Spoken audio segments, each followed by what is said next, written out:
సరే ఇప్పుడు పెట్టుబడిదారులు కూడా మన ఆంధ్రాకి క్యూ కడుతున్నారు, పెట్టుబడులు పెడదాము, కంపెనీలు తీసుకొని వద్దామని. ఇదంతా చంద్రబాబు నాయుడు గారు ఆ విజనరీతోనే నడుస్తున్నారు. ఖచ్చితంగా ఖచ్చితంగా ఆయన ఒకటే చేయగలడండి. ఇంకెవరికి సాధ్యం కాదు. ఆయన ఉండే మేధావిత్వం రాష్ట్ర అభివృద్ధి కోసం, లేకపోతే అంత వయసులో కూడా అంత కష్టపడాల్సిన అవసరం లేదు ఆయనకి. అసలు ఈ రాష్ట్ర మీద ఉండే ప్రేమతోటి, ప్రజల మీద ఉండే అభిమానంతో.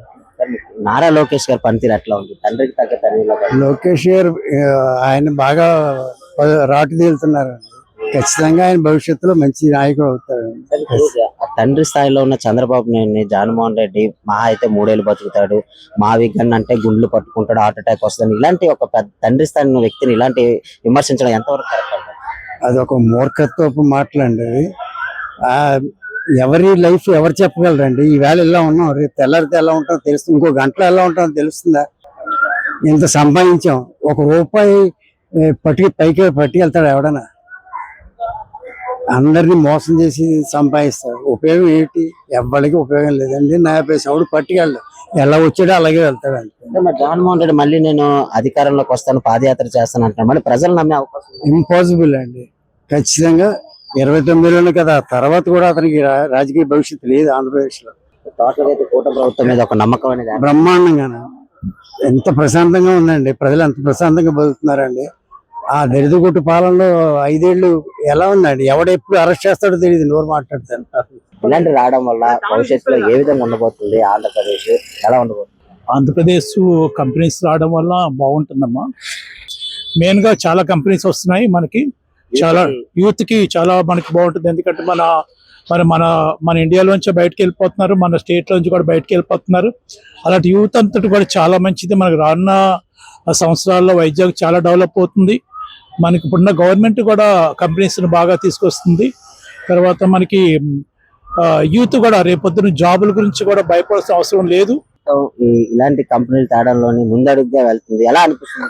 కూటమి ప్రభుత్వం వల్ల మెయిన్ గా ఏంటంటే మనకి రోడ్లు, మెయిన్ గా రోడ్లు డెవలప్మెంట్, గ్రామాల డెవలప్మెంట్ బాగుంటుంది. మనకి దానికి చెప్పుకోవాలి. మనకి ఆ ప్రభుత్వం చెడది, ఈ ప్రభుత్వం చెడదని కాదు. కూటమి ప్రభుత్వం వచ్చిన తర్వాత రోడ్డు డెవలప్మెంట్లు మనకు బాగుంటున్నాయి. గ్రామాల్లో కూడా రోడ్లు వేస్తున్నారు. ఇంతకుముందు రోడ్లు చాలా ప్రాబ్లం వచ్చాయి. మెయిన్ గా రోడ్లు డెవలప్మెంట్ బాగుంటుంది. కంపెనీలు రావడంలో కూడా వాళ్ళు చాలా మనకి నారా లోకేష్ గారు కంపెనీలు రావడం వల్ల ఆయన చాలా కృషి చేస్తున్నారు. ఆయన నిజంగా గ్రేట్. తర్వాత ఇప్పుడు చంద్రబాబు నాయుడు గారు కూడా ఇలాంటి విషయాల డెవలప్మెంట్ చాలా ఆయనకి చాలా జ్ఞానంగా ప్రవర్తిస్తారు.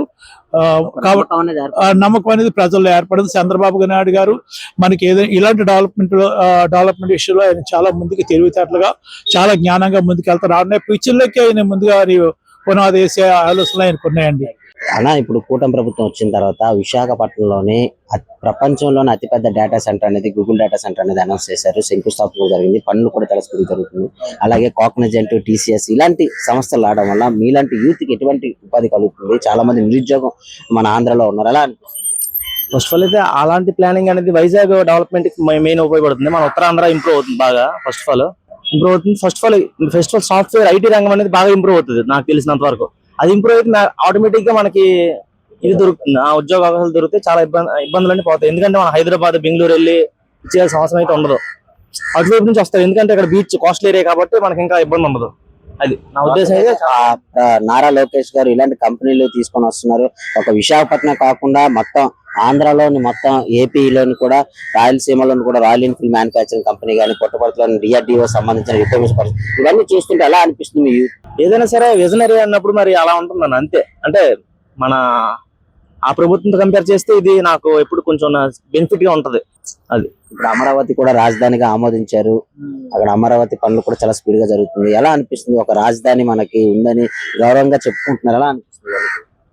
ఇంక అందులో చెప్పడానికి ఏముందన్న, మన అతను విజన్ బట్టే ఇంకంతా. ఇప్పుడు గతంలో చూస్తే అన్ని కంపెనీలు వెనక్కి వెళ్ళిపోయి ఇప్పుడు ప్రతిదీ ఇన్వెస్టర్లు కూడా అందరూ వస్తున్నారు.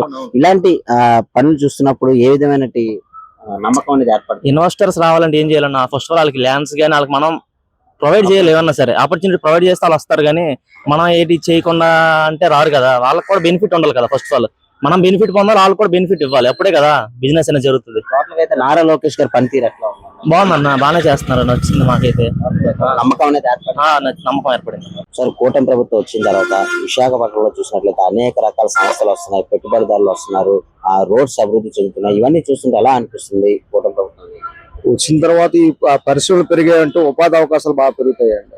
వైజాగ్ అంటే ఈ సిటీలో స్టూడెంట్స్, నిరుద్యోగులు ఉన్న వాళ్ళందరికీ కూడా మంచి అవకాశాలు రావాలండి. ఇప్పుడు అంతా హైదరాబాదు, బెంగళూరు అటువంటి ప్రదేశాల్లో ఉంది. ఈ రోజు బీటెక్ చేసిన వాళ్ళందరికీ కూడా అవకాశాలు వచ్చినట్టయితే ఇక్కడే ఉద్యోగాలు చేసుకొని లోకల్ గా బాగా అభివృద్ధి చెందడానికి అవకాశం అనేది ఉంటుంది. సరే, ఇప్పుడు చంద్రబాబు నాయుడు గారు కూడా ఈ వయసులో తిరిగి అనేక రకాల దేశాలు తిరిగి పెట్టుబడులు, కంపెనీలు తీసుకొని వస్తున్నారు. అలాగే నారా లోకేష్ గారు ఐటీ శాఖ మంత్రి, విద్యాశాఖ మంత్రిగా ఉండి ఇలాగ కంపెనీలు తీసుకుని రావడం వల్ల ఎలా అనిపిస్తుంది? భవిష్యత్తులో ఏ విధంగా ఉండబోతుంది? చంద్రబాబు నాయుడు గారికి 40 సంవత్సరాల దగ్గర అనుభవం ఉందండి. అటువంటి అనుభవం ఉండడం వల్ల ఆయనకి ఇలాంటి కంపెనీలు తెచ్చి నిరుద్యోగ సమస్యని అంటే తగ్గించడానికి, నెక్స్ట్ లోకల్ గా వాళ్ళకి అవకాశాలు కల్పించాలి. స్టూడెంట్స్ చదువుకున్న వాళ్ళకి ఏదో విధంగా వాళ్ళకి ఉపాధి కల్పించాలనే ఉద్దేశంతో ఇప్పుడు కంపెనీస్ తేవడం ఇక్కడ వైజాగ్ జరుగుతుంది. అది శుభ పరిణామం అన్నది. అటువంటి కంపెనీస్ అన్ని కూడా మనకి వైజాగ్ లో వచ్చినట్టయితే ఈ చుట్టుపక్కల ప్రాంతం అంతా డెవలప్ అవుతుంది. సేమ్ టైం ఏమట ఈ సుదూర ప్రాంతాలకు వెళ్ళవలసిన అవసరం ఇక్కడ చదువుకున్న వాళ్ళకు ఉండదు. అందుకు కంపల్సరిగా మనకి వైజాగ్, ఈ చుట్టుపక్కల ప్రాంతాలు, విజయనగరం వరకు ఇప్పుడు ఈ రోజు భోగాపురం ఎయిర్పోర్ట్ వస్తుంది.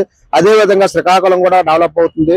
ఈ కూటమి ప్రభుత్వంలో ఇలాంటి ప్రయత్నాలు చేయడం వల్ల విద్యార్థులకి, ఇప్పుడు చదువుతున్న నిరుద్యోగులకి ఎంతో ఉపయోగకరంగా ఉంటుందని నేను ఈ కూటమి ప్రభుత్వానికి ధన్యవాదాలు తెలియజేస్తాను. విశాఖపట్నం కాకుండా టోటల్ ఆంధ్రాలో కూడా, రాయలసీమలో కూడా రాయల్ ఎన్ఫీల్డ్ మ్యానుఫ్యాక్చరింగ్ తీసుకుని వచ్చారు. అలాగే పుట్టపర్తిలోని విమాన పరిశ్రమ కూడా తీసుకుని వచ్చారు. ఇలాగ ఒక విశాఖపట్నం కాకుండా టోటల్ ఆంధ్ర అంతా కూడా డెవలప్మెంట్ చేస్తున్నారు. ఇవన్నీ చూస్తుంటే భవిష్యత్తులో ఏ విధంగా ఉండబోతుందండి? అంటే ఒక ప్రాంతం అనేది డెవలప్ అవ్వకుండా ఆంధ్రప్రదేశ్ రాష్ట్రాన్ని మొత్తంగా అంటే ఓవరాల్ గా దీన్ని డెవలప్ చేద్దామంటే, ఇంత ముందు ఒక ప్రాంతానికి మనం డెవలప్ చేయడం వల్ల, ఒక హైదరాబాద్ ని డెవలప్ చేయడం అనేది ఇంత ముందు చంద్రబాబు నాయుడు గారు చేయడం జరిగింది. అది అక్కడే కేంద్రీకృతమై ఉండిపోవడం వల్ల ఈ రోజు మనకి తెలంగాణకి, ఆంధ్రప్రదేశ్ కి డివైడింగ్ అయిపోవడం అనేది జరిగింది. అంటే ఒకే దగ్గర సంపద అలా ఉండిపోవడం కంటే, ఈ రోజు ఉండే స్టూడెంట్స్ అందరూ కూడా, నిరుద్యోగులుగా ఉండే వాళ్ళు కూడా ఆ ప్రాంతం, వైజాగ్ ఉండే ప్రాంతం అనే కాకుండా రాయలసీమ అన్ని రకాల ప్రాంతాలకు కూడా సమానమైన అవకాశాలు కల్పించాలనే ఉద్దేశంతో కూటమి ప్రభుత్వం ఏమిటి ఈ విధమైన నిర్ణయాలు తీసుకుంటుంది. సార్, ఇప్పుడు కూటమి ప్రభుత్వం వచ్చిన తర్వాత చంద్రబాబు నాయుడు గారు చాలా స్పీడ్ గా డెవలప్మెంట్ చేస్తున్నారు. అమరావతి రాజధానిగా ఆమోదించారు. అలాగే విశాఖపట్నంలో చూసినట్లయితే అనేక రకాల సంస్థలు వస్తున్నాయి, రోడ్లు, అభివృద్ధి కార్యక్రమాలు, ఇవన్నీ చూస్తుంటే ఎలా అనిపిస్తుంది? చాలా బాగా చేస్తున్నారు అనిపిస్తుందండి. ఇప్పుడు ఇంత ముందు ప్రభుత్వానికి ఈ ప్రభుత్వానికి చాలా చేంజ్ ఉంది. ఇంతకుముందు ప్రభుత్వం అంతా ఉపయోగించుకొని ఉండేది. ఈ ప్రభుత్వంలో అంతా ప్రజల కోసం ఉపయోగపడే పనులు చేస్తున్నారండి. అంటే ఇంతకుముందు ప్రభుత్వం ఏం చేసేదంటే పోగేసుకుండేదండి. ఈ ప్రభుత్వం ఏంటంటే ప్రజలకు ఉపయోగపడే పనులు చేస్తున్నాయి. బయట నుంచి కూడా బాగా తీసుకొస్తున్నారండి. అది పెట్టుబడులు పెట్టడం వల్ల మనకి అభివృద్ధి చెందుతుంటది. పెట్టుబడులు పెడితే కానీ, ఇక్కడ ఏ సంస్థలు పెడితే కానీ, నాది ఇది స్థలం అనేసి గోడ కట్టుకుని ఉంచుకుంటే అందులోనే సంస్థ రాకపోతే అప్పుడు మనకి ఉపయోగపడదు కదండి ప్రజల కోసం. ముందు వేరే దేశాల నుంచి పెట్టుబడులు పెడితే, ఇక్కడ కంపెనీలు పెడితే దాని మీద ఆదాయం పనులు చేసుకొని, ఆ పనులు చేసుకొని మన శాలరీస్ అనే పిల్లలు కూడా ఉపాధి పోస్తుంది. అలాగే ఈయనే ఆయన శత్రువు.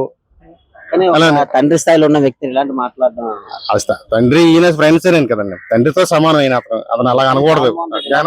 ఇలా మాట్లాడడం చాలా కాదండి. వ్యక్తి మళ్ళీ నేను అధికారంలోకి వస్తాను, పాదయాత్ర చేస్తాను అంటున్నాను. మళ్ళీ ప్రజలు నమ్మే అవకాశం ఉందంటారు? అంటే కలలు కంటారులేండి. ఇప్పుడు నేను రాత్రి కలలు సీఎం అయిపోయినట్టు కానీ అయిపోలేను కదా, అలాగే ఇతను కూడా అనుకుంటారండి.